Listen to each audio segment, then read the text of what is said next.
Good morning, all. It is, Tuesday today. I already took my intro pictures here. Let's do the weather report, shall we? What do we got? 70 degrees. Feels like 75. It's supposed to rain a little bit later today, I guess, by the forecast. I remember seeing around midday we had a chance. It's rolled off by now, but it's pretty humid out here. It's thick. 96% humidity. Welcome to the Houston Gumbo Bowl. Get the Rebel out for its first commute of 26. I didn't do my allergy report, did I? I'm not going to do it. I'm tired. I want to get moving. If I don't get moving, I'm never going to get out of here. I'm dragging ass. It's like 9:30 already. I sat down and made the mistake of starting to read emails and whatnot before I got around to leave this morning, and now I'm way behind schedule. A couple people have already said, "Are you still coming today?" Yeah, I'm coming. I'm coming. To stop and get fuel or not, that is the question. Nah, I think I'll skip. I got enough to go where I'm going. Whoops, break. Going into the Memorial Park area. I don't know, I might stop and get fuel. We'll see. Got a mile to figure it out.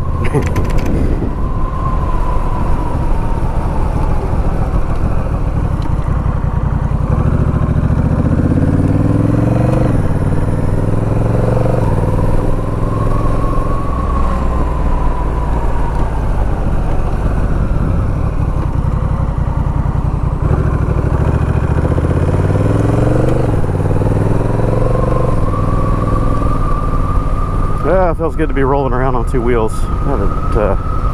Haven't done enough moto commuting and even just pleasure rides, anything. I've been totally cooped up over the holiday season.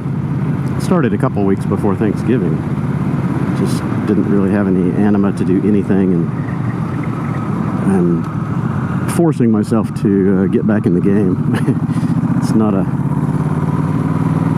voluntary action as much as it's fear of starving. Got to get out and work, make it happen. Sleep too long and life just passes you by, you know?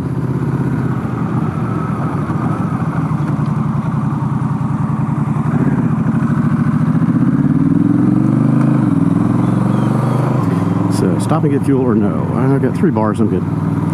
I'll get it on the way home today. I'm running a thick mixture of seafoam in here, so I want to run it out while it's still concentrated instead of diluting it down by over half.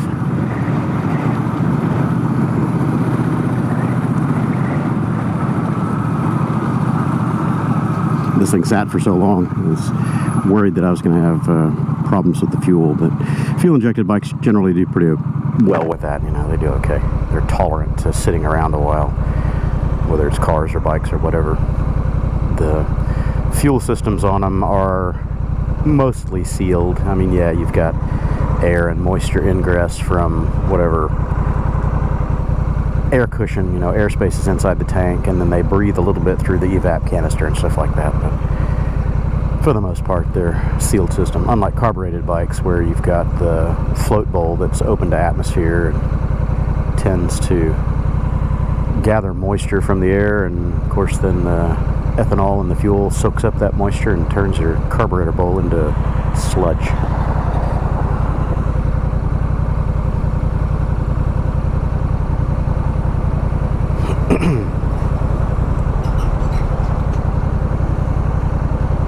No, it's cool. The roof on that Audi's, it's a whole panel. I wonder if it slides back or if it's just tilt up.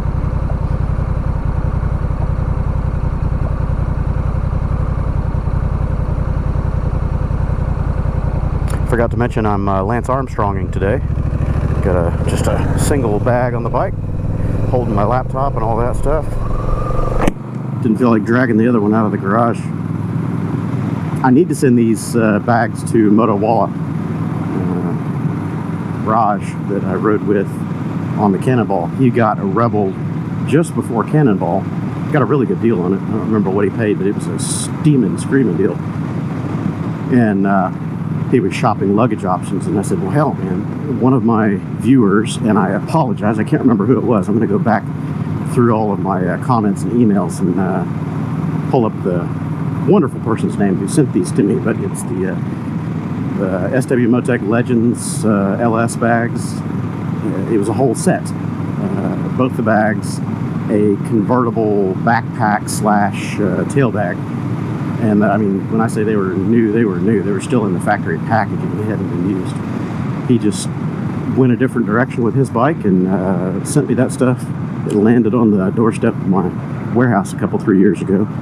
And I figure, you know, I received it freely. I'll donate it back out freely to somebody else that needs it. Because I don't use them that much. I like them, but the roll top enclosures on them kind of bug me. I don't like the roll top stuff. It's another reason why I don't like a lot of the Kriega bags, is they're all roll top with those buckle loop enclosure things. It's just tedious to get in and out of.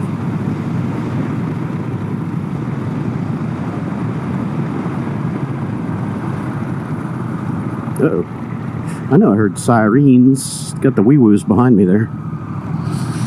I will pull to the right, and if they need to get through, they can get through. I heard the wee-woos.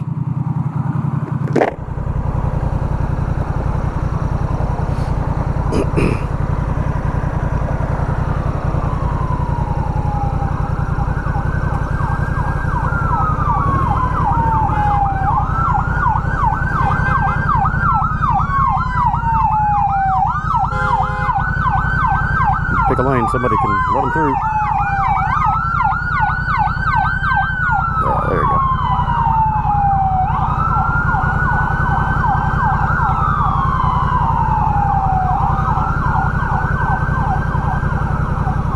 The lights didn't change. They don't have the optical sensor here on these lights. A lot of the intersections do. That technology was pioneered in my hometown of Edmond, Oklahoma. The little sensors above the lights, they catch a particular wavelength of light and a particular strobe frequency, and it changes the signals to green for that side, red everywhere else. That way emergency vehicles can get through. Started doing that back in the, I think it was the early 80s, might have been mid 80s in Edmond. Can't remember the name of the company that pioneered that, but it's pretty cool that it was tested out in my hometown. Now, there were ways to fool those in the early days. The hacker forums and stuff like that, figured out what the strobe frequency was, and you could use an infrared strobe, not visible to the naked eye, obviously, and it would trip those things, and you'd have green lights everywhere you went. But yeah, that's pretty slimy. I think they secured them a little bit better.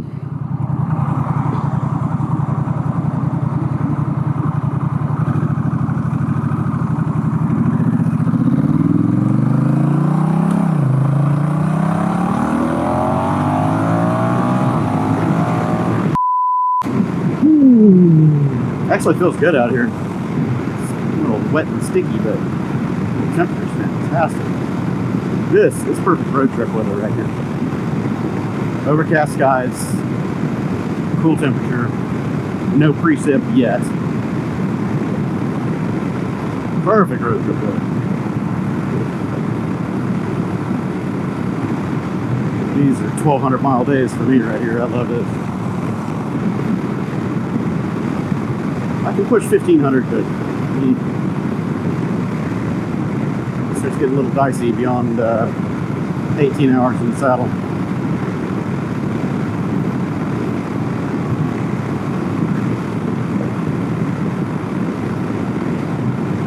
I need to get my 500X rolling. I spent last weekend cleaning out my garage, getting rid of old appliances and nonsense that was just sitting there holding down the concrete for too many years, and we're going to make a workout area out there, you know, kind of a gym or studio or something out there. But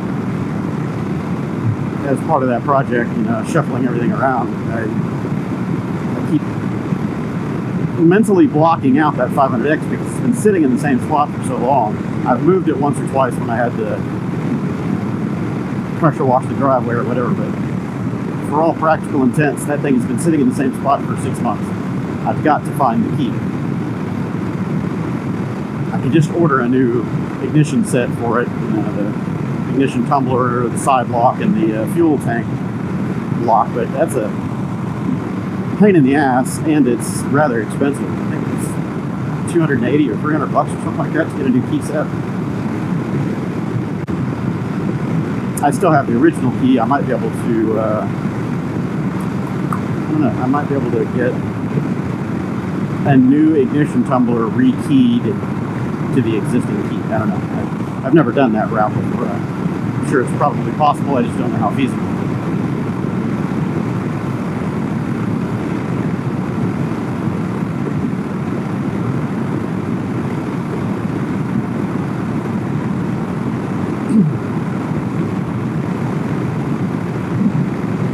Yeah, I need to ride that bike. It's been sitting far too long. It's my commuter bike, you know.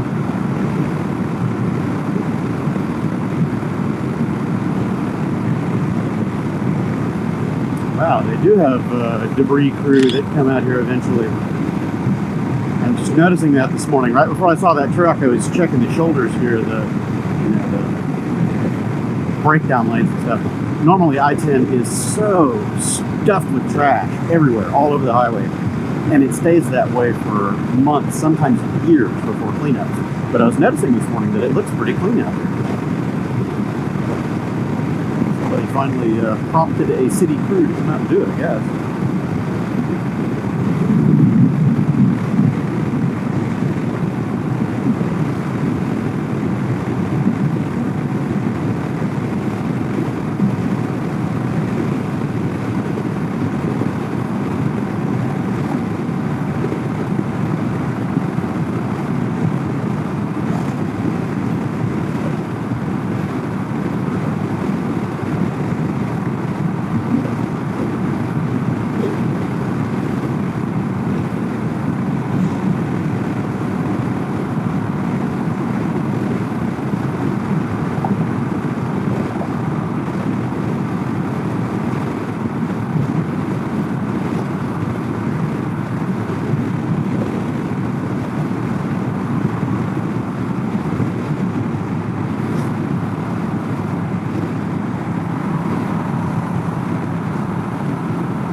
Big ducks.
Nice U-turn from the outside lane. What a complete doofus.